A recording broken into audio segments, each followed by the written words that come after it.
xaqiiqiyan waxaa tahay nin Soomaali ah oo muwaadin ah oo wadani ah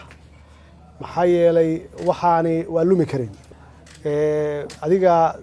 ilaahayna waa ku sulansiiyay adiga iyo dadkii anigu aan magacyadooda aqoonin oo kala shaqeeyay inay xafidaan taariikhda Soomaaliya maxaa yeelay meeshan waxaa ku dhan taariikhda Soomaaliya maskaxda Soomaaliya iyo fankii Soomaaliya iyo murtidii Soomaaliyeed iyo qodbooyinkii iyo wax alla wixii dalkan u lahayn jiray waxaa mudan tahay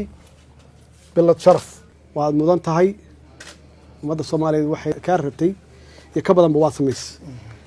ummadda Soomaaliyeed inta kale waxaan jeclaan lahaa inay kugu dayato